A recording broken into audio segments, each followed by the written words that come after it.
We all think we know the story of humanity's fall, right? Adam, Eve, a snake, a forbidden piece of fruit. It's one of the most famous stories ever told. But what if that's not the whole story? What if it's not even the main story? Well, today we're diving into the Book of Enoch. It's this ancient, incredibly controversial text that paints a totally different and, frankly, a much darker picture of our downfall. So, let's just kick things off with a huge question. What if humanity's first great sin wasn't really about a piece of fruit at all? What if the real corruption didn't come from human disobedience, but from an angelic rebellion? And what if the crime wasn't eating something forbidden, but learning something forbidden?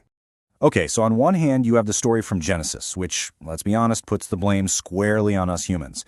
But the Book of Enoch, it completely flips the script. In its version, the source of all the sin and chaos wasn't humanity at all. It was a group of rebellious angels, and their big crime wasn't just lust, which we'll get to, but it was sharing heavenly secrets, basically an illegal transfer of divine technology. And the result? Oh, it wasn't just getting kicked out of a garden. No, it led to a world so corrupt, so violent, that the only solution was a great flood to wipe the whole slate clean. All right, so to really get this, we've got to meet the main characters in this drama, and they're a group of angels known as the Watchers. 200. That's the number you need to remember. The text says 200 of these divine beings came down from heaven. And they didn't just stumble to earth. No, they made a pact, a sworn oath on Mount Hermon to go through with their forbidden plan together.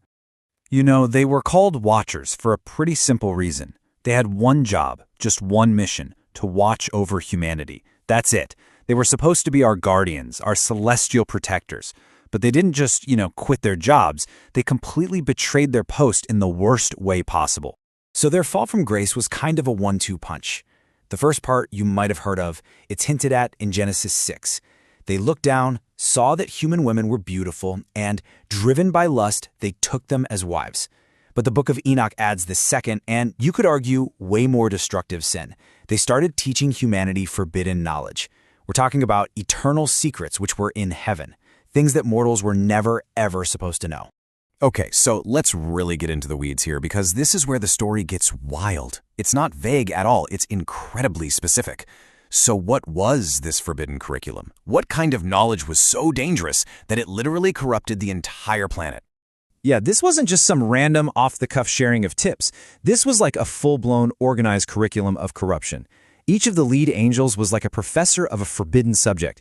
You had Azazel, who taught humanity metallurgy, how to make swords, knives, shields, which obviously led directly to war.